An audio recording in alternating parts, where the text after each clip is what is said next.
Okay, y'all, in the previous video we made this door, and I'll put the link to that in the cards above. But now we're going to make a little house to put this door in. But we're going to start off that with some steps that go out front, just so I can measure where I want the door to be in the wall of the house. Now I'm using this foam board. For my purposes, I think I want to take this paper off, and it's really easy to take off. And I'll show you how I take the paper off. And I just grab the edge here with my knife and pull up that part, and it just comes up one piece. It's real easy. I love it. One thing I wanted to mention, if you've been watching my videos, you've been seeing me do these miniatures, and I love the miniatures. I've just basically, I fell in love with them a few years ago, and I've just gotten a carriage or whatever to do them. And I'm just interested in that. And for now, I'm just putting all the woodworking on hold. Maybe it's indefinite for now. Maybe it's forever. I don't know. One of the things about working with the wood, as much as I love it, my skin breaks out from the sawdust, and I've just been partly putting up with it, partly using some medicine I got from a dermatologist, but you know, it gets tiring and itchy and awful, and it scars my skin. So I've got enough scars from other things. And so, since I've been working with these miniatures, doing the miniature houses, the miniature doors, and miniature everything, I have zero breakouts. Zero. I mean, God, if there was anything that proved to me that it was the sawdust, which I already knew, of course, that would do it. So anyway, I'm taking off all the paper from all of these, and I'll be right back. Okay, so what we have here are 2 pieces of each of these sizes because of the thinness of the foam board. See, it's pretty thin, and I want a thicker step, so I'm going to be doubling up each piece. So this one, the biggest size is, I think, 5.5 inches. Then the next piece would be 5 inches, like that. 2 pieces. The next 2 pieces, 5 inches. The next piece is 4.5. The next one is 4, and the next is 3.5, and they're all 3 inches wide.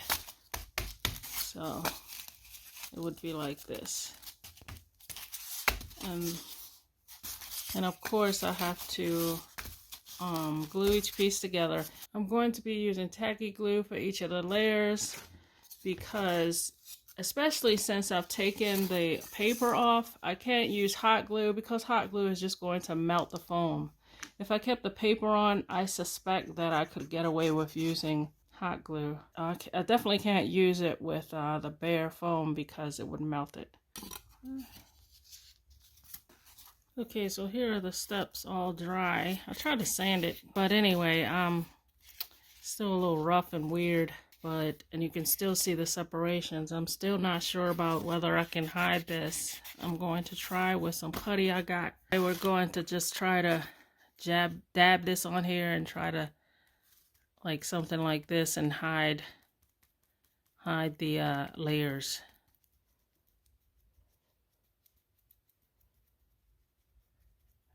I hope this doesn't take a whole other day to dry. Because I had to let these steps dry overnight so they wouldn't slip around when I tried to sand it, even though the sanding basically amounted to nothing. This is going to be our little house. I'm making it out of this foam board because I want to make impressions to make bricks, and I'm going to probably pull the paper off because it's easier to do the lines and impressions and things without the paper on it. These pieces they're almost 6 inches in width this way. They are each about 14 inches tall, except for the short one, which is 12 inches tall. And of course we have the slant from the 14-inch to the 12-inch on 2 of the pieces. I've already made the door opening for this piece here. Hopefully it'll fit in here. One of these has 2 windows in it. So I know it's a little weird. It's a small building, but that's what we're doing. So just like we did with the stairs, I'm taking the paper off. So in order to make the indentations for the bricks, see that? I'm using a ruler to make the lines across first. And I'm only eyeballing it. I'm not going to try to be perfect. I'm using this tool here. And I just drag it across. I am trying to be careful on this side, but it's only foam, so it's pretty easy to indent into it.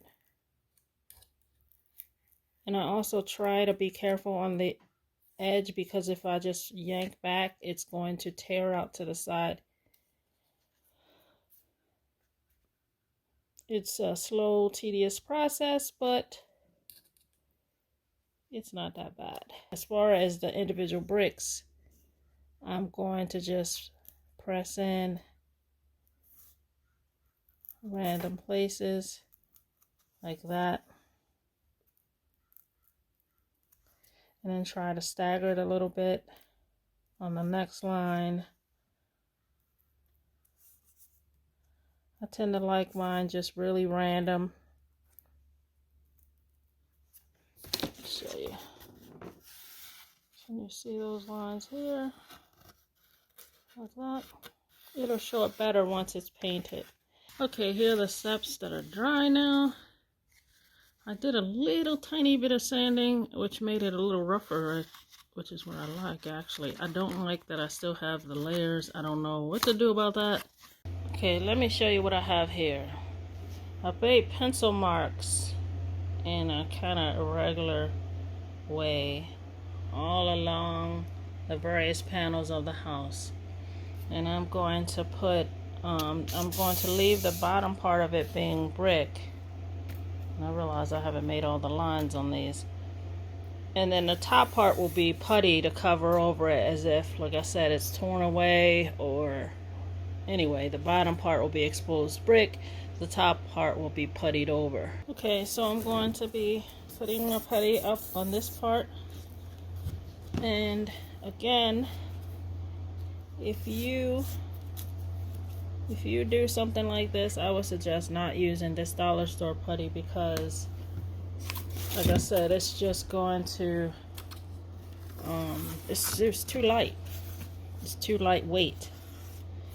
I think a heavier putty that you can manipulate a little easier would be better. Okay, y'all, I have sanded these the best I can. They're not perfectly smoothly sanded. The putty is pretty soft.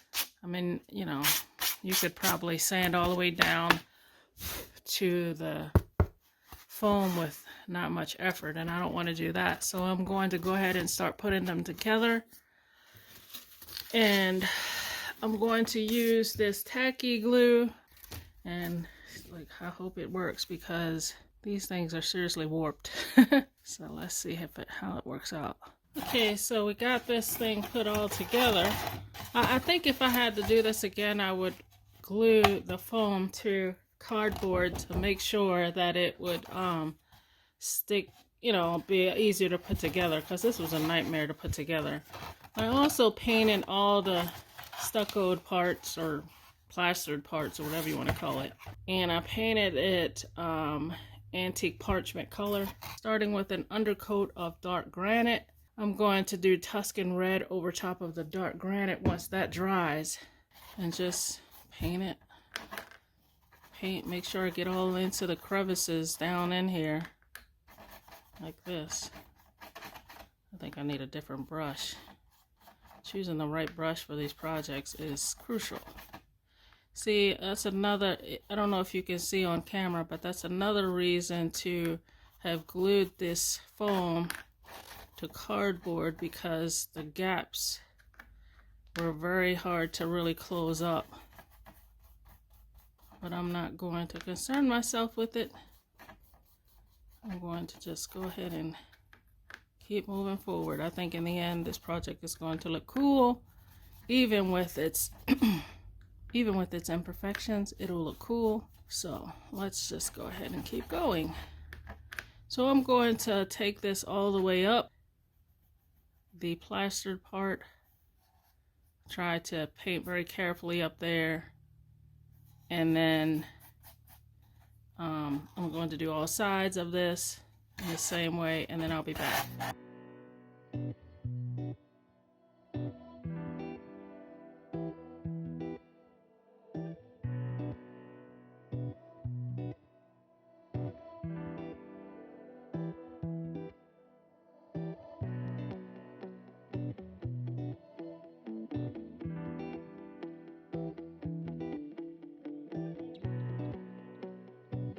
So here we go. I've got all brick painted, and now I'm going to try to give the bricks a little bit of variation. I've watered down some of this Tuscan red. I've watered it down. Can you see that? I've also added a little bit of white paint in there. I'm going to do some random spots, hoping that it works out. Just to give the bricks a little bit more variation so it's not straight on the same thing like I think you've seen me do in a previous house. I think not exactly the same. I don't know what I did in that one, but I don't think I used the same process exactly. I think this looks great. And I have to be a little careful because this is real watery. I don't want it to just seep right on into the crevices and cover up the deep gray underneath.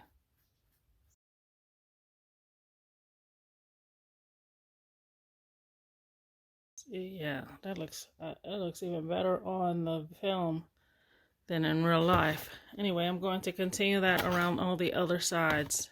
I know it looks pretty new, and I kind of wanted to age it all, but I'm not going to fool with it too much because it's not my area of expertise, as if I had an area of expertise. So let's see if we can get this door glued in. It's a little bigger than the hole, but I'm going to put some something around it. I made these frames, and it's just a strip of cardboard where, you know, you have the corrugation that's just been uncovered. That's all. And I just painted it. I'm gonna try to cover up that gap like this. Okay, let's put this side on. I hope I can get it on here. I'm going to have to hold it down for a little while until it stays. I did end up using some hot glue for these side pieces because, like I said, they were kind of warped and it was hard to get them to stay down unless I wanted to just sit here holding them against the building. And I don't think they're caused any damage to the foam since it's painted. I'm going to go ahead and use a bit of hot glue for this because, like I said, I think we can get away with it because the foam is painted. I hope. So let's try to get on in there straight like this. Just press it against the side. Okay, here is the cardboard or backer board that I'm going to be using to make the window frames. So here's what I have so far for the window. I have two pieces the same size. One is cut a 1/4 inch on all sides. This one is cut a 1/2 inch on all sides. And I'm just going to layer them like this, pop them on there like that. And I'm probably going to just use a little strip like this to put in the back. So here are the finished windows, and I did some glass here, not glass, you know what I mean, fake acrylic that I've frosted like I did with the front door. I'm going to try to center these as well as I can, because really I should have made them bigger. They're kind of barely bigger than the windows, than the openings. I'm trying to get it on the very edges and hope for the best.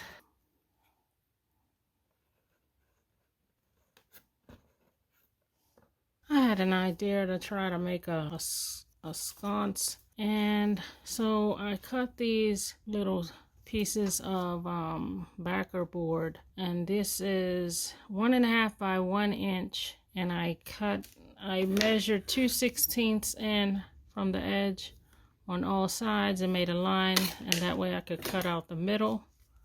I think I'm going to, after I get all the middles cut out, I'm going to glue it like this. I'm also going to use these what are they, floral wires that I got from Walmart. They're very thin. I want to do like some wire coming across here like this and here, so it's like an X. But we'll see if that works out.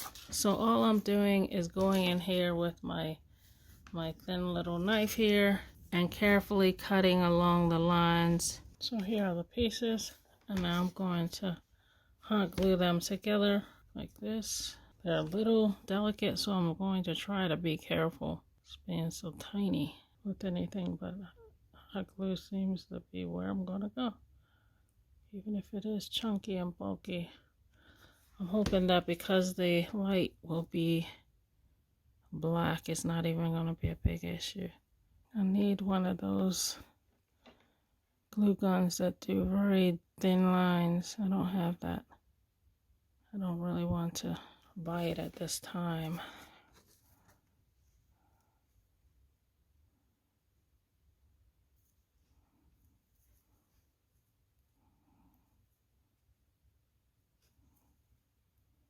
I think I'm going to go ahead and glue on these pieces of wire, and then I'll maybe paint it all at once. I think I'm going to try to use some thinner glue than the hot glue to glue them on. Kind of wish these pieces were thicker, but maybe they'll show up better once the glass is in there and frosted. So I cut these two little pieces of foam. I think I'm going to pile them on top to build up the top of the lantern. I really wish I could have made this to where a light could go in it, but I'm not at that level yet, so we're just going to leave it where it is. Also, braided this black wire. I braided it, and I think I'm going to actually glue it in some way to the top of this and then lead it to a brace on the wall of the building and then glue it like that.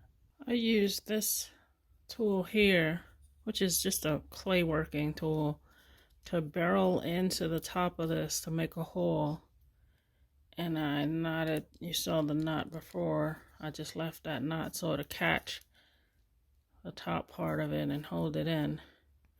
And I think I'm going to use this or something else to go into, and I hope, actually I'm not sure, but I want to go in before I just cut this off, because this might be a little heavy for just gluing to the side. I want to be able to go into the wall and bring it up to about here. It would have been better if I had black spray paint, which I don't have, so that I wouldn't have any kind of lumps or clumps on this wire.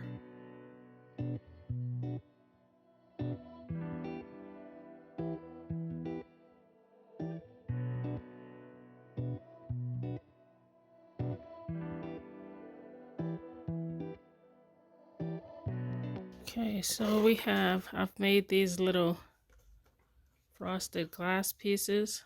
I've got 4 of them here, and I'm going to put them in here. That's going to be cool looking, hopefully. I'm going to be using this tacky glue. So there we have all the pieces, and I found it impossible to just not get the glue everywhere. And I've also made this piece here to go on the wall. And I barreled a hole through it. So I'm going to do like this, I think. Like this. Alright, after fighting and fighting with this thing and gluing and re-gluing, here we are. There it is. It's really big. That's funny. But that's okay. Let me show you the inside. See that there. Alright, so now we're going to do the roof. And I've cut out this piece of cardboard. I have a hole here for the chimney. It's about an 1.5 inches by 1.5 inches. And first I'm going to glue this piece on. I'm going to be using corrugated cardboard to like do for like roof tiles like this.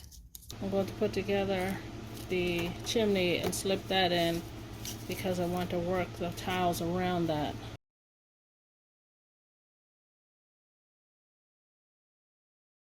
I figured out how not to bother with angles when a roof is slanted. I just put it in there and then slant it myself. And that's now straight up down. I think I need a lot of this glue. We'll see. And this one is cut exactly the same width as this base.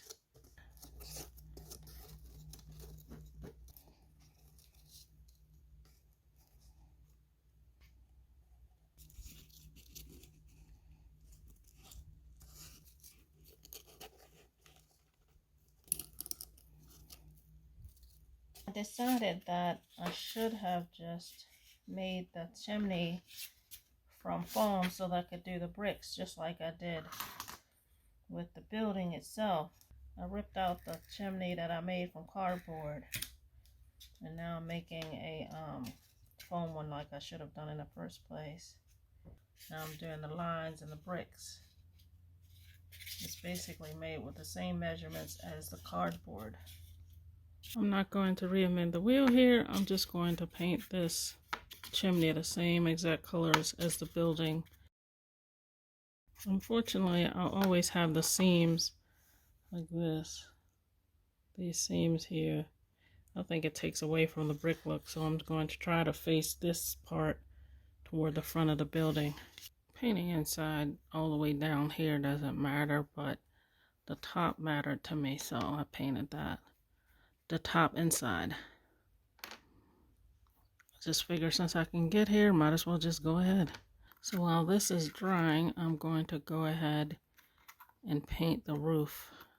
I'm going to start off painting this roof with this dark granite.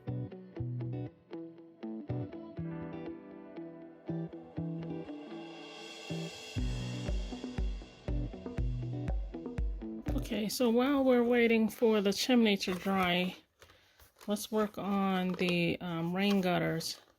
And I'm going to be using these flexible straws from Walmart.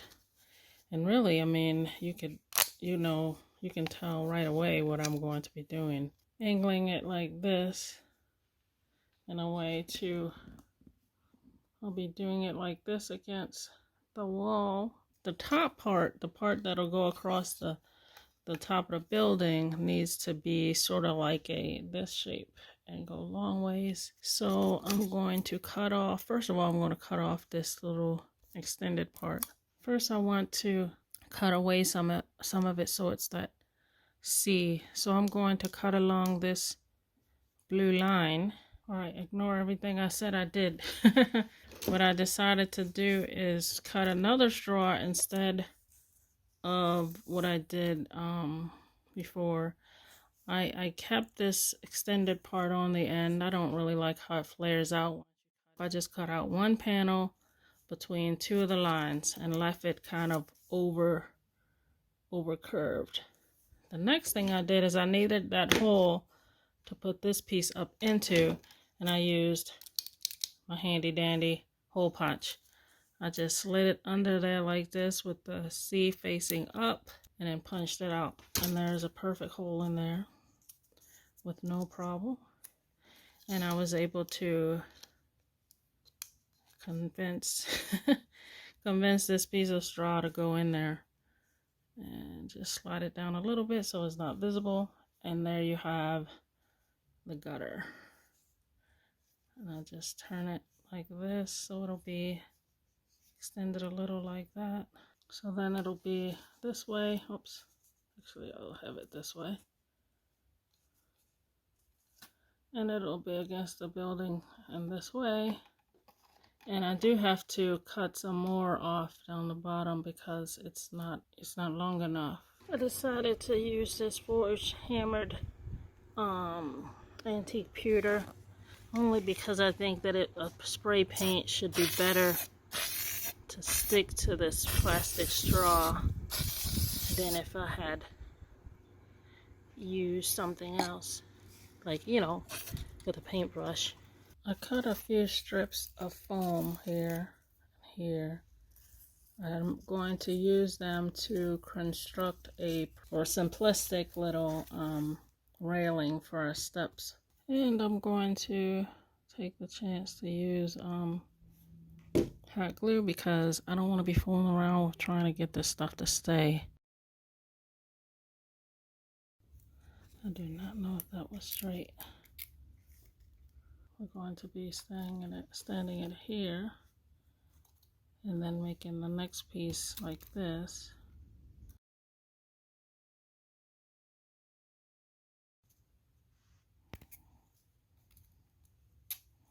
For the railing that goes here, it's going to be the same length as these two or these three. But then the railing that goes on top of it is going to be cut at a slant. I did a slant here and then a slant on the other end.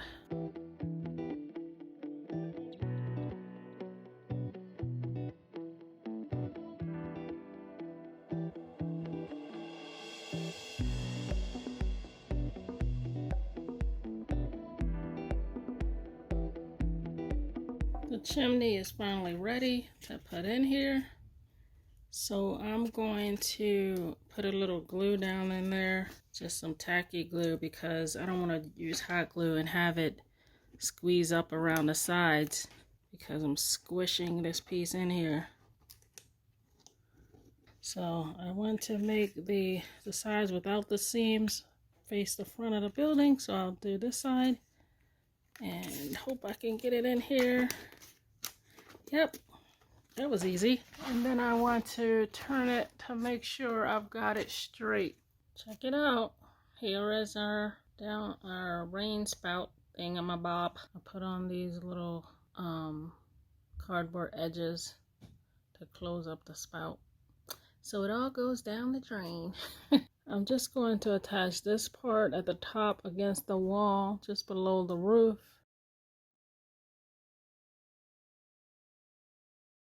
Okay, I have two pieces of cardboard here that I'm going to use sort of like bands to hold the pipe against the wall. I'm going to just paint them quickly with this metallic sterling silver because frankly I just think that if I use the spray paint they'll just blow away. There. So when that dries I'll just put a light coating of black on them just to age them a bit. Alright, yeah, here they are. I dry brushed some black onto it. I also dry brushed a little black onto our pole here in the top just to age it down a little bit.